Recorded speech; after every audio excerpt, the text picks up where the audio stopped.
अस्सलाम वालेकुम dear students, welcome back to the channel and hope आप सब खैरियत से होंगे। तो इससे पहले हम कुछ एमसीक्यूज़ डिस्कस कर चुके हैं, जिसको मैंने उसके स्टार्ट में ही बताया था आपको कि जो है हो सकता है वीडियो लंबी हो जाए, तो मैं इसको दो पार्ट्स के अंदर जो है वो क्या कर दूँ, कन्वर्ट कर दूँ। तो ये उस एमसीक्यूज़ वाली वीडियो का दूसरा पार्ट है। पहले पार्ट की वीडियो जो है आपको डिस्क्रिप्शन में मिल जाएगी, तो उसे भी आप ज़रूर जाकर देखिएगा। तो अब नेक्स्ट है हमारे पास MCQs। Which of the following accounts normally credit balances, कौन से अकाउंट ऐसे हैं कि जिनका नॉर्मली क्रेडिट बैलेंसेस होता है, क्रेडिट बैलेंस होता है। तो कैश या एसेट है। अच्छा, आप यूँ समझो कि जो आपके पास आपकी लाइबिलिटीज़ होती हैं और आपके एक ऑनर्स इक्विटीज़ होती हैं, इनका बैलेंस जो है वो क्रेडिट बैलेंस होता है। बाकी जितने भी आपके पास होते हैं एसेट और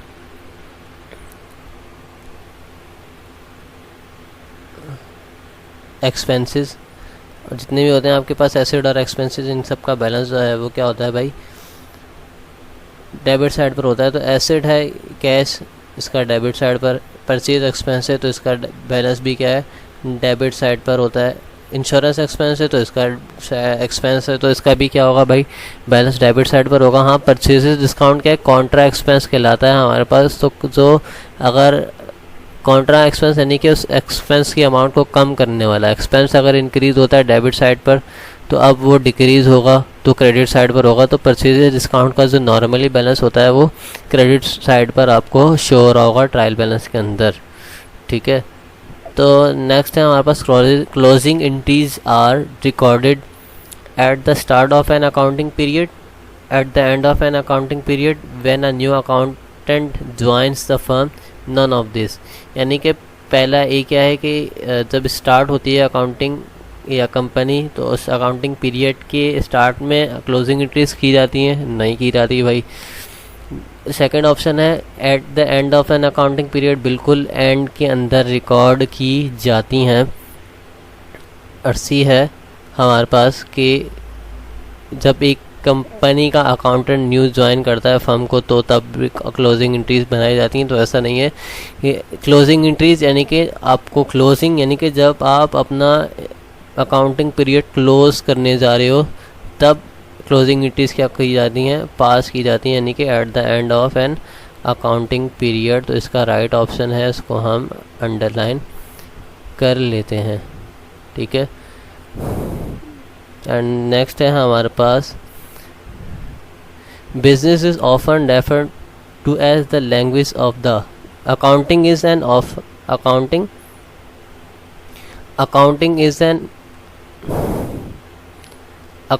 is often referred as the language of the business, school, daily life, information technology।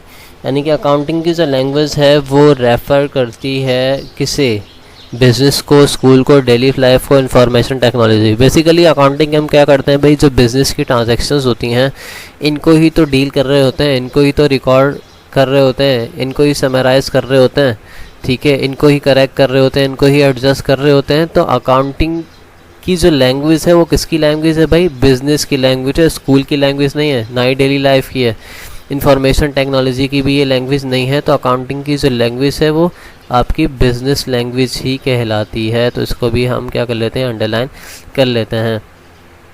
Next है हमारे पास अ बिजनेस ट्रांजेक्शन इफेक्ट। एक बिजनेस ट्रांजैक्शन का इफेक्ट क्या होता है, एटलीस्ट 1 अकाउंट पर इफेक्ट करती है, मैक्सिमम ऑफ 3 अकाउंट करती है, एटलीस्ट 3 अकाउंट पर इफेक्ट करती है, एटलीस्ट 2 अकाउंट पर इफेक्ट करती है। यानी कि नंबर एक क्या कह रहा है कि हमारे पास कम से कम एक अकाउंट को बिजनेस ट्रांजैक्शन इफेक्ट करती है, नहीं। मैक्सिमम ऑफ 3 अकाउंट्स, तो ये भी नहीं। नंबर बी क्या है हमारे पास, मैक्सिमम ऑफ 3 अकाउंट्स नहीं, एटलीस्ट 3 अकाउंट्स नहीं, एटलीस्ट 2 अकाउंट, कम से कम 2 ट्रांजैक्शंस को या 2 ट्रांजैक्शंस को क्या कर रही होती है, इफ़ेक्ट कर रही होती है, 2 अकाउंट्स को क्या कर रही होती है, ये इफ़ेक्ट कर रही होती है। तो इसका राइट ऑप्शन है एटलीस्ट 2 अकाउंट्स। बिजनेस की जो ट्रांजैक्शन है वो कम से कम 2 अकाउंट्स को इफ़ेक्ट कर रही होती है, यानी कि या तो कुछ चीज़ डेबिट हो रही होती है तो उसके बिहाफ में क्या हो रही होती है भाई, दूसरी चीज़ जो है वो कुछ ना कुछ क्रेडिट भी होती है। तो इसीलिए जो बिज़नेस ट्रांजैक्शन होती है इसको जब हम रिकॉर्ड करते हैं जर्नल के अंदर, और जर्नल को हम रिकॉर्डिंग का प्रोसेस कहते हैं, और उसको डबल एंट्री सिस्टम भी कहा जाता है। तो double entry system basically double इसीलिए क्योंकि इसकी जो डबल इफ़ेक्ट होते हैं जर्नल के अंदर या एक बिजनेस ट्रांजैक्शन के। नेक्स्ट है हमारे पास व्हेन द पेमेंट और receipt of cash is postponed for a future date, this transaction is said to be. इस ट्रांजैक्शन को क्या कहते हैं, यानी कि एक बिज़नेस की जो पेमेंट है या रिसिप्ट है कैश की, वो पोस्टपोन्ड होता है फ्यूचर के लिए, तो इसे हम क्या कहते हैं, इस ट्रांजैक्शन को सेल ट्रांजैक्शन कहते हैं, कैश ट्रांजैक्शन कहते हैं, क्रेडिट ट्रांजैक्शन कहते हैं, परचेज ट्रांजैक्शन कहते हैं। सेल ट्रांजैक्शन नहीं कहते। सेल ट्रांजैक्शन क्या होती है भाई, जब आप सामान बेचते हो तो वो क्या है, नॉर्मली सेल ट्रांजैक्शन कहलाती है आपकी। नेक्स्ट है कैश ट्रांजैक्शन। कैश ट्रांजैक्शन क्या है आपका भाई, कि आप कैश पर कोई चीज़ बेच रहे हो तो वो क्या है, कैश ट्रांजैक्शन है आपके लिए। एंड देन नेक्स्ट है credit transaction. Credit term use होता है उधार के लिए। तो अब क्रेडिट ट्रांजैक्शन ऐसी ट्रांजैक्शन जो कि हम ऑन अकाउंट कर रहे होते हैं, आया वो सेल्ड है या परचेज, यानी कि at the time of purchase है या सेल है, तो आप उसे क्रेडिट ट्रांजैक्शन जब आप ऑन अकाउंट कर रहे हो तो वो क्या कहलाती है, आपकी क्रेडिट ट्रांजैक्शन कहलाती है। परचेज ट्रांजैक्शन तो तब होगी कि जब आप कोई चीज़ ख़रीद रहे हो, लेकिन जब आप पेमेंट कर रहे हो और रिसीव कर रहे हो तो वो पेमेंट जो कि आपने उधार पर सामान ख़रीदा होगा, या वो रिसिप्ट जो कि आपने सामान उधार पर बेचा होगा। तो सिमिलैरिटी क्या है दोनों चीज़ों के अंदर, उधार यानी कि ऑन अकाउंट, तो ऑन अकाउंट के लिए ऑन क्रेडिट के लिए लफ्ज़ इस्तेमाल करते हैं, उधार के लिए हम क्रेडिट। तो इसका राइट ऑप्शन है नंबर सी। इसको हम क्या कर लेते हैं, अंडरलाइन कर लेते हैं। नेक्स्ट है हमारे पास the amount with which the trader starts business is known as. वो अमाउंट जिससे एक बिजनेसमैन स्टार्ट करता है अपने बिजनेस को, वो क्या कहलाती है, वो कहलाती है ड्राइंग। तो वो होती है कि भाई जो बंदा अपने या ऑनर जो है वो क्या करे कि पैसे अपने पर्सनल यूज़ के लिए विड्रॉ कर ले बिजनेस से। तो ये रॉन्ग आंसर है नंबर ए। कैपिटल क्या होता है, कैपिटल क्या है, सरमाया, यानी कि वो इन्वेस्टमेंट है कि जिससे बिजनेसमैन लगा रहा है और बिज़नेस को स्टार्ट कर रहा है। तो इसका राइट ऑप्शन है कैपिटल। स्टॉक नहीं हो सकता। स्टॉक मतलब आप यूँ ही यहाँ ले लो कि शेयर्स होते हैं आपके, या परचेजेस, आप जो अमाउंट परचेज़ कर रहे हो तो वो तो नहीं होगी ना, इस कॉन्सेप्ट में नहीं आएगी ना, बिज़नेस की इसके अंदर नहीं आएगी। तो इसका राइट आंसर क्या है हमारे पास, कैपिटल। नेक्स्ट है हमारे पास द कैश और goods taken away by the owner from the business for his personal use are called capital purchase. Drawing से कैश, मैंने ये बताया कैश क्या होता है, वो अमाउंट जो हम बिज़नेस में सरमाया लगाते हैं, इन्वेस्टमेंट करते हैं, वो कैपिटल अमाउंट कहलाती है। परचेजेज अमाउंट वो होती है कि जो आप सामान ख़रीदते हो, आया वो कैश हो या ऑन क्रेडिट हो। ड्राइंग यानी कि वो अमाउंट अदान हो रही है, तो ड्राइंग वो अमाउंट होती है कि जो ऑनर जो है बिज़नेस से पैसे क्या कर ले, विड्रॉ कर ले जाए, वो आया मर्चेंडाइज हो या कैश हो। तो जो लेकर जा रहा है बिज़नेस से वो हमारी ड्राइंग कहलाती है। कैश को हम कैश के अकाउंट को ऑनर ले भी जाए तो हम उसको इस ड्राइंग के अकाउंट के अंदर ही वो आ जाता है। नेक्स्ट है हमारे पास the following statement is incorrect, कि ये जो स्टेटमेंट है वो क्या है, इनकरेक्ट है, ठीक नहीं है।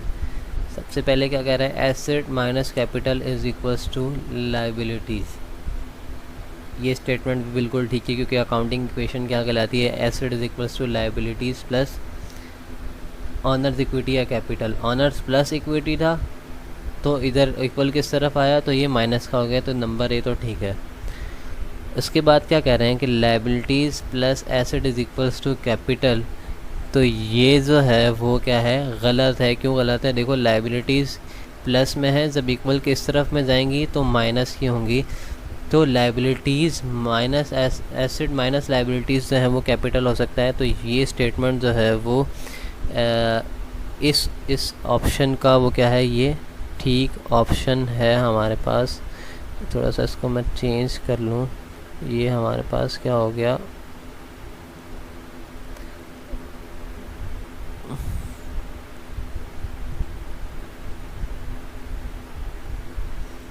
इसका जो राइट ऑप्शन है वो ये है कि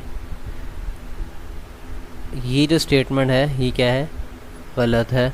नंबर सी पर है हमारे पास liabilities plus capital is equals to asset, बिल्कुल ऑफ कोर्स यही इक्वेशन होती है हमारे पास। एंड देन नेक्स्ट है asset minus liabilities is equals to capital, ये स्टेटमेंट भी ठीक है। तो इसमें हमसे पूछा गया था कि भाई ऐसी स्टेटमेंट बताओ जो कि इनकरेक्ट है, तो ये वाली जो ठीक थी ये गलत थी, तो हमने उसको सेलेक्ट कर लिया। अब नेक्स्ट है हमारे पास the following is not a current liabilities, जो फॉलोइंग दिए में ये करंट लाइबिलिटीज़ नहीं है। बैंक ओवरड्राफ्ट मैंने आपको बताया कि ये करंट लाइबिलिटीज़ है, पहले डिस्कस कर चुके। मॉर्गेज पेएबल,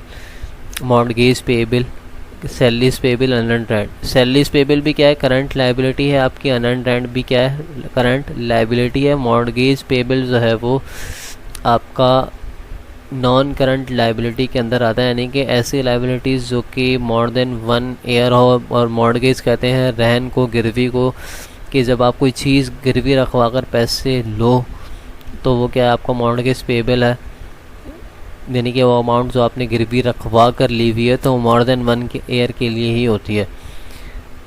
उसके बाद है the following is a revenue, ये क्या है, रेवेन्यू। अनअर्न्ड कमीशन आपका रेवेन्यू है, commission payable, commission receivable, commission earn. अच्छा, आप पहले क्या, अनअर्न्ड कमीशन यानी कि ऐसा कमीशन जो कि हमने नहीं कमाया। कमीशन पेएबल यानी कि ऐसा कमीशन जो कि हमने पेएबल करना है, तो रेवेन्यू से इसका कोई ताल्लुक नहीं है। नेक्स्ट है हमारे पास कमीशन रिसीवेबल, यानी कि ऐसी अमाउंट जो कि हमने क्या करनी हो, अभी रिसीव करनी हो कमीशन की, ऐसी अमाउंट जो कि हमने क्या करनी हो, रिसीव करनी हो, तो वो भी आपका रेवेन्यू कहलाता है, नहीं तो नहीं कहलाएगा। कमीशन अर्न वो आपका रेवेन्यू कहलाएगा, यानी कि आपने उस कमीशन को क्या किया, कमा लिया, अर्न कर लिया, तो वो रेवेन्यू है। अर्न नहीं किया, रिसीवेबल है, तो आपका रेवेन्यू नहीं कहलाएगा। उसका राइट ऑप्शन हमने सेलेक्ट कर लिया। और ये फिर नेक्स्ट ऑप्शन जो है, if asset of a firm are 59,250 and liabilities are 28,150 then the amount of capital will be, यानी कि अगर आपके पास 59,250 की क्या हो एसेट्स हों और लाइबिलिटीज़ हों वो 28,150 हो, तो आपके अमाउंट क्या होगा कैपिटल का। अब आपने क्या करना है, इक्वेशन को ड्राइव कर लेना है, यानी कि अगर एसेट में लाइबिलिटीज़ को माइनस कर दोगे तो आपके पास क्या आ जाएगा, आपके पास जो है कैपिटल की अमाउंट आ जाएगी। तो मैं एसेट में से लाइबिलिटीज़ की अमाउंट को माइनस कर दिया तो 31,100 आ गया, यानी कि जो ऑप्शन सी है वो क्या है, इसका करेक्ट आंसर है। आप तब भी कैलकुलेट कर सकते हो। अकाउंटिंग इक्वेशन को आपको ड्राइव करना है, यानी कि प्लस माइनस करना चाहिए। और पहली बात तो ये अकाउंटिंग इक्वेशन आनी चाहिए कि बेसिकली अकाउंटिंग इक्वेशन होती क्या है। The following is not an asset, ये जो है एसेट नहीं है। बिल्डिंग भी एसेट है, अकाउंट रिसीवेबल भी एसेट है, कैश भी एसेट है हमारे पास। और बैंक ओवरड्राफ्ट क्या है, मैंने पहले भी बताया, ये लाइबिलिटी है, तो ये यहाँ पर शो नहीं होगी। ये क्या है, हमारा एसेट नहीं है, तो इसको हम यहाँ पर सेलेक्ट कर लेते हैं। नेक्स्ट ऑप्शन है हमारे पास the act of recording transaction is the journal is called, यानी कि जो एक्ट या जो काम हम कर रहे होते हैं रिकॉर्डिंग का ट्रांजैक्शन की जर्नल में, वो क्या कहलाता है, सिंपली जर्नलाइजिंग ही तो कहलाता है। जब जर्नल में काम कर रहे हो तो वो काम क्या कहलाएगा आपका, भाई जर्नलाइजिंग कहलाएगा। पोस्टिंग नहीं, पोस्टिंग हम ट्रायल उसमें जर्नलिज्म में करते हैं और समराइजिंग इसमें करते हैं ट्रायल बैलेंस में। और बैलेंसिंग आप यूँ कह लो कि बैलेंस शीट में या ट्रायल बैलेंस में भी आप बैलेंसिंग कर सकते हो, डेबिट और बैलेंस क्रेडिट साइड की। नेक्स्ट है हमारे पास a short explanation of transaction is written under each entry is called, यानी कि जो एक शॉर्ट एक्सप्लेनेशन लिखी जाती है एक ट्रांजैक्शन को परफॉर्म करने के बाद, एंट्री जर्नल एंट्री को पास करने के बाद उसे हम क्या कहते हैं, नरेशन कहते हैं, इंडेंटेशन कहते हैं, एक्सप्लेनेशन कहते हैं, मेमोरेंडम एंट्री कहलाता है।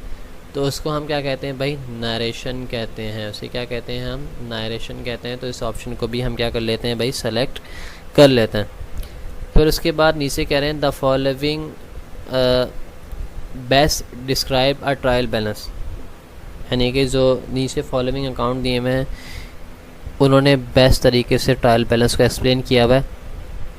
ऐसा shows the financial position of the business, trial balance he show नहीं करता, जबकि बैलेंस शीट जो होती है वो फाइनेंशियल पोजीशन को शो कर रही होती है। Shows all the entries in the books, क्या है कि shows all the entries in the books, यानी कि जो तमाम एंट्रीज़ होती हैं उनको बुक के अंदर एक शो कर रहा होता है, ऐसा भी नहीं है। तो तमाम एंट्रीज़ तो हमें जर्नल के अंदर शो हो रही होती हैं। और नेक्स्ट है it is a special account, तो ट्रायल बैलेंस कोई स्पेशल अकाउंट नहीं है। और नंबर डी है हमारे पास, it is a list of balances of the ledger balances of the ledger account. It is a list of balances of the ledger account. ये क्या है कि एक लिस्ट होती है जो कि लेज़र अकाउंट के बैलेंसेस की हमें दी होती है। तो इसका राइट आंसर यही है नंबर डी के ये जो ट्रायल बैलेंस के अंदर हम काम कर रहे होते हैं, यहाँ हम देखते हैं अमाउंट जर्नल लेज़र से आती है। लेज़र अकाउंट के जो भी बैलेंसेस होते हैं अकाउंट्स के, उनको जो है हम क्या करते हैं, ट्रायल बैलेंस के अंदर शो करते हैं। तो ये थे हमारे MCQs फर्स्ट ईयर अकाउंटिंग के। उम्मीद है कि आप लोगों को समझ में आ गई होगी। जब भी आप कोई भी टॉपिक समझो तो उसका मेन कॉन्सेप्ट जो है वो ज़रूर समझा करो। उससे क्या होता है कि आपको MCQs जो है वो चूज़ करने में मदद मिलती है और वो हेल्पफुल होता है आपकी MCQs की सिलेक्शन में। तो ये था हमारा लेक्चर जिसके अंदर हमने डिस्कस कर लिया MCQs अकाउंटिंग के, और ये काफ़ी हैं। आप जो है पास पेपर्स के MCQs भी ले सकते हैं। और क्योंकि MCQs पर आप थोड़ी सी ज़्यादा तवज्जो दीजिएगा, क्योंकि इसके अंदर क्या होता है कि आंसर्स जो होते हैं वो आपके सिमिलर होते हैं, लेकिन होते भी हैं नहीं भी होते, तो आपको करेक्ट आंसर सेलेक्ट करना होता है। तो प्रिपरेशन आप लोग अपनी अच्छी करिए। Best of luck. मिलते हैं नेक्स्ट लेक्चर के अंदर, तब तक के लिए अल्लाह हाफिज़।